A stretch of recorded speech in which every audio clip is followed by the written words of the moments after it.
Hello friends, welcome or welcome back. If you're new here, my name is Whitley and welcome to another round of LucidiTBR. This is my TBR game where I play as a dreamer, fighting nightmares while also trying not to become one. If this is your first time seeing one of my TBR games, I will link January's video that is going to go more in depth of all of the rules, what each of the nightmares, the spaces, the symbols, what everything means, and what the consequences are for filling each of the tracks. But in essence, a quick rundown, I'm gonna roll some dice. Each of those die is a dream that I'm gonna add to my dreamer board, and therefore another book that's going to be added to my TBR. Each die color corresponds to a different nightmare, and each nightmare has been assigned a different genre. Each symbol on the die corresponds to a different space on the board, each of which have been assigned a different prompt. If I don't remove enough of the dice at the end of the month by reading my TBR, or if I just have unlucky rolls, I could fill one of these tracks, which could lead to various different things happening. My dreamer could become a nightmare, my dreamer could become exhausted, or my dreamer could even die. And each of those comes with a different consequence for my reading. And that's pretty much it. Let's get into it. The first thing we have to do is figure out how I did last month to see if we need to carry over any dice on the board into this month. Roll 1 was a green power. For that, I chose Starship by Cat Sebastian. I have not finished it, but I have started it and I will finish it by the end of the month. So we're going to go ahead and remove that from the board. Roll 2 was a red power. For that, I chose The Library at Hellebore by Cassandra Call, which I read as well. Roll 3 was a green shadow. For that, I chose The Song of Achilles by Madeline Miller, which I read as well. Roll 4 was a yellow power. For that, I chose Sunrise on the Reaping by Suzanne Collins, which I did read. Roll 5 was a blue shadow. For that, I chose Of Fire and Stars by Audrey Colthurst. I DNF'd this book, but that counts as a complete, so I am going to remove that from the board because I will not be going back to it. And roll 6 was a green power. For that, I chose Atmosphere by Taylor Jenkins Reid, which I read as well. Amazing. Love moving into the new month with a nice clean board, but now we get to roll for this month's prompts. As a little reminder, I'm going to draw 3 dice out of this bag.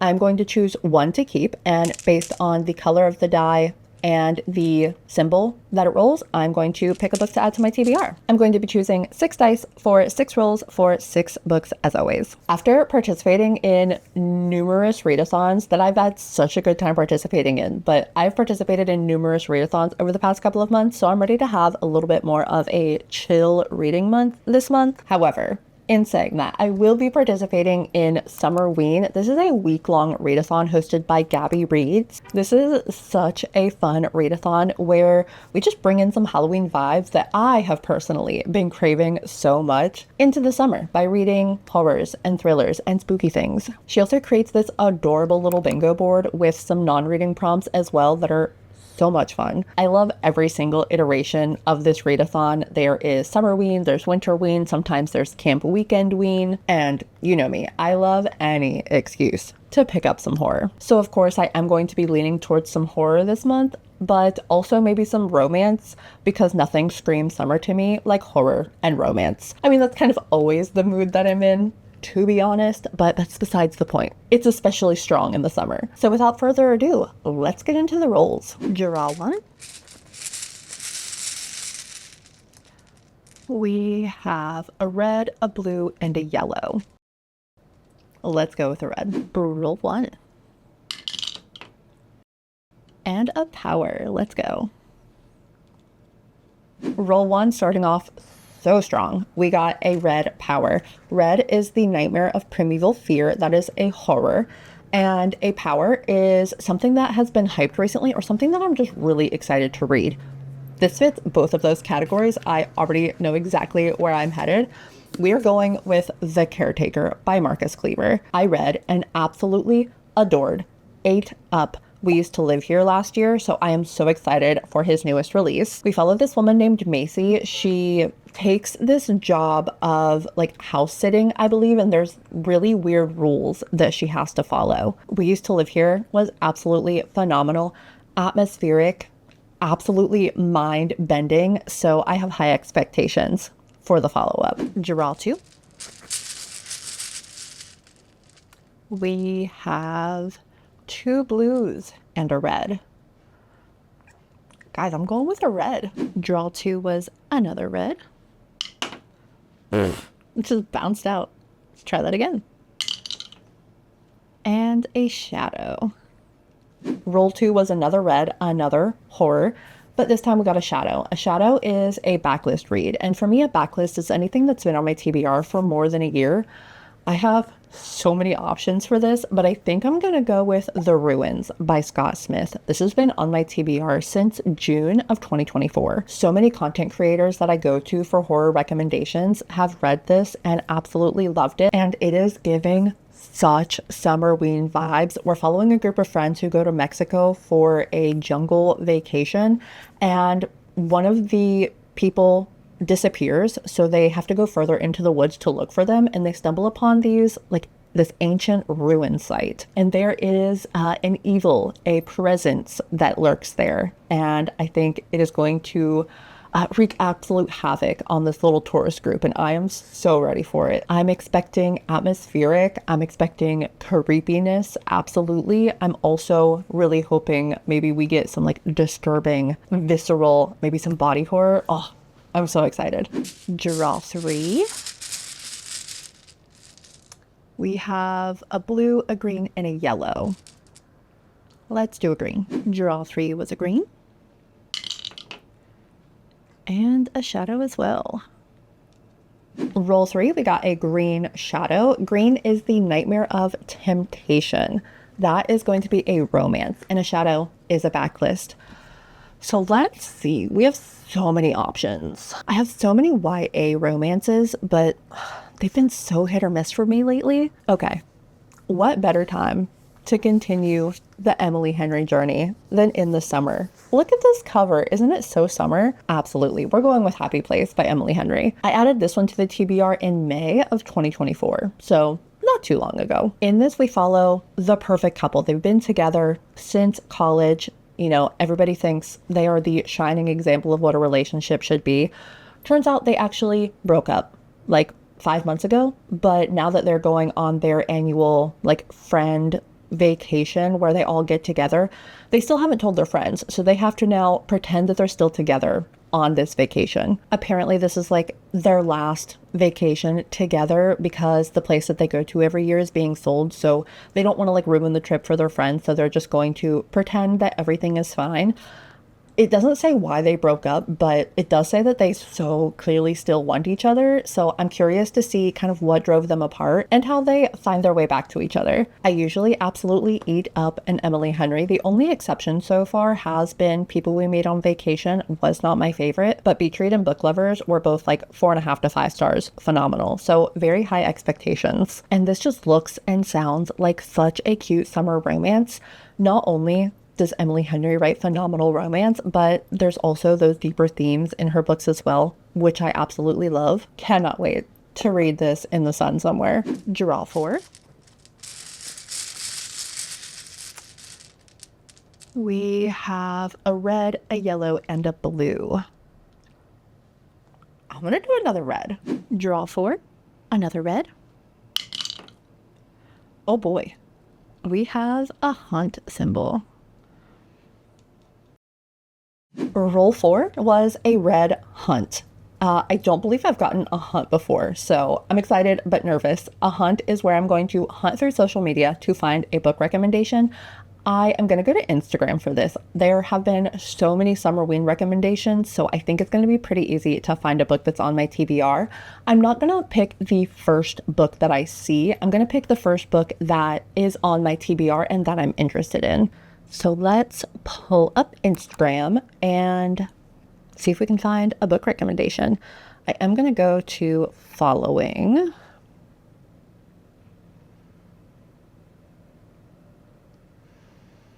I've read that and I have no interest in the other two. Okay, books to pair with your favorite horror movie.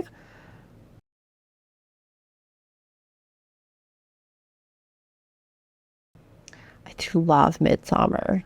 I have no idea what any of those books are. I love Crossroads.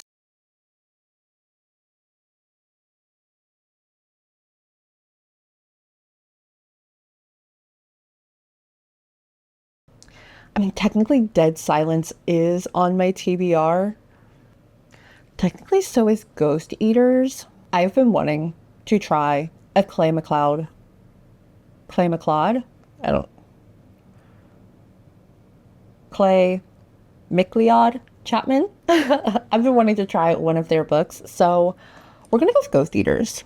Thank you, Ash Reads Horror. I'm looking up Ghost Eaters because do I know what it's about? No, I don't. I've heard good things about Clay McLeod Chapman, and the cover looks phenomenal, so I added it to my TBR. So let's see what it's about. It says Erin hasn't been able to set a single boundary with her charismatic but reckless college ex-boyfriend Silas. When he asks her to bail him out of rehab, again, she knows she needs to cut him off. But days after he gets out, Silas turns up dead of an overdose in their hometown of Richmond, Virginia, and Erin's world falls apart. Then a friend tells her about Ghost, a new drug that allows users to see the dead. Okay, I totally see the talk to me reference of the Instagram post. Want to get haunted? He asks. Grieving and desperate for closure with Silas, Erin agrees to a pill-popping seance. But the drug has unfathomable side effects, and once you take it, you can never go back. Oh my gosh, that sounds so creepy, so good. I'm so excited. This author has so many intriguing premises, so I'm really excited to try his work out and see what I think. Draw 5. We have a red, and a green. I'm gonna go with another green. Draw 5 was another green. Oh my gosh, get in there. Ooh, we have an exhaust.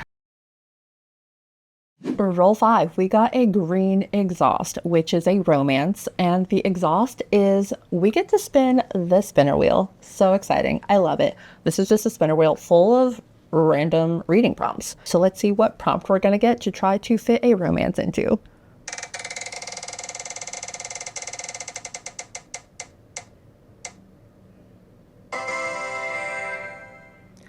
Trigger warnings. Okay. So I have to find a romance with trigger warnings. I think that'll be easy enough. Let me peruse my TBR shelf. Oh, okay. So Say You'll Remember Me had a little trigger section warning. So let's see if The Night We Met does as well. Oh, amazing. It does. Okay, yeah, content warnings. Perfect. I really wanted to try to get this onto the July TBR, so I'm so excited that I was able to make this fit with the prompt that we got. I read Say You'll Remember Me last month. Abby Jimenez never misses. And I really wanted to read this for the 4th of July because look at it. She's stunning. Screams 4th of July. This follows the friend of our male main character in Say You'll Remember Me. This follows Chris and Larissa. Okay, so Larissa meets Chris while dating his best friend. Interesting. So Larissa chose, I think, a random guy to bring her home from a concert one night, and they end up dating. But that's not Chris. She meets Chris that night, and apparently they're perfect together, but she's dating Chris's best friend. I'm here for it. I trust her. I put all of my faith in her characters, her relationships, her humor. I love Abby Jimenez so much. So I'm so excited to be adding this to the TBR in July. And draw 6. Can we make this board look like a Christmas tree? Let's find out. Of course we can. A green, and a red. I'm going to finish this off with one last red. And lastly, one last red. And another shadow. And lastly, we got a red shadow, which is another horror backlist. For this, I'm going way back into the backlist. We are going back to 2020. We are choosing The Deep by Nick Cutter. I added this to my TBR in July of 2020. So 6 years later, finally getting around to it. I read, absolutely loved, ate up, obsessed with The Troop by this author. And after reading the premise of this, I knew I absolutely had to pick it up.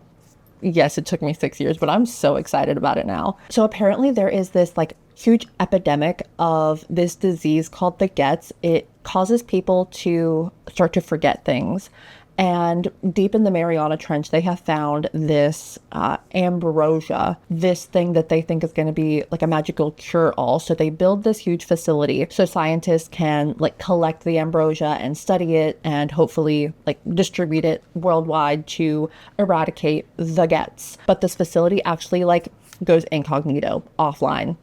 Nobody knows what happens to it. So this group has to go like investigate and see what happened at this research facility. And apparently an evil lurks in these waters, and ocean horror always gets me. Like, deep water and the ocean is something that I find so viscerally terrifying. I also struggle with like claustrophobia, so this is really gonna like hit me from all sides, and I'm so here for it. I honestly cannot believe it took me this long to finally get around to this book, but I could not be happier. I'm so excited that I'm finally picking it up for Summerween, no less. Okay, I have 6 books and 2,154 pages to read this month. Absolutely attainable. I could not have set better vibes for the month of July. I'm so happy about it. I did want to kind of go over my tentative Summerween plans. Gabby does give us 5 reading prompts. You don't have to do 1 prompt per book. You can absolutely double up. If you can find 1 book to fit all of the prompts, more power to you. Read that 1 book and you have succeeded the challenge. I usually try to aim to get 1 book per prompt, but in reality, 1 week, I can usually finish maybe like 3 books. I will put the prompts up here. For the author that I have never read from before, I know I absolutely want to read Camp Damascus by Chuck Tingle. I've been wanting to get to Chuck Tingle for so long, and this one sounds so good. This is about a young adult like gay conversion camp. It's giving Friday the 13th, and I absolutely love it. So I will absolutely be reading this for Summerween. I also need to read a book with pink on the cover. I have a couple of options. I'm thinking maybe The Mean Ones, which is about a group of friends that like go to a cabin in the woods together, I think. And then I'm also thinking I Was a Teenage Slasher by Stephen Graham Jones. This would be a little bit of a second chance for Stephen Graham Jones. I wasn't the hugest fan of The Only Good Indians, but there's also a short story collection called Cursed Bunny by Bora Chung that I've had my eye on, which has pink on the cover as well. So undecided what I'm going to go for that one, but I have options. For the absolute staple of reading a book at night or in the dark, I usually pair up with the book under 250 pages. For this one, I'm thinking either The Laws of the Sky, which is about like a group of kids that go into the woods and I think there's a massacre. There is also, if I wanted to get something off of my physical TBR, which I always do, but you know, that's always the goal, but not always what happens. Where I end, I think, is under 250 pages. Yeah, it's 233. So this is always a good option. I think this is like an obsession motherhood story. Compelling. I'm interested. And then there's also a couple of KU novellas that are really interesting to me, like The Pale White, Dear Laura. So any of those are options for those as well. If you're interested to see what I'm actually going to end up picking, I will be doing a Summerween vlog. Make sure to subscribe if you want to check that out in a few weeks. But thank you so much for joining me for another round of LucidiTBR. Let me know what you're most anticipating reading this month. Let me know if you have any Summerween plans or any Summerween book recommendations, or let me know if we're unintentionally buddy reading anything. Or if you don't have much to say and just want to leave me an emoji to let me know you were here, leave me any kind of summary emojis down in the comments. And while you're down there, don't forget to like the video if you liked it and subscribe if you want to see more from me in the future. I hope you are loving what you are reading lately. Continue to stay safe out there, and I will see you soon for another video. Bye, friends. Before you go, then make me. You didn't think I'd be here waiting up all night, all night. I'm here to tell you something. There ain't another love that is gonna hold you down like mine.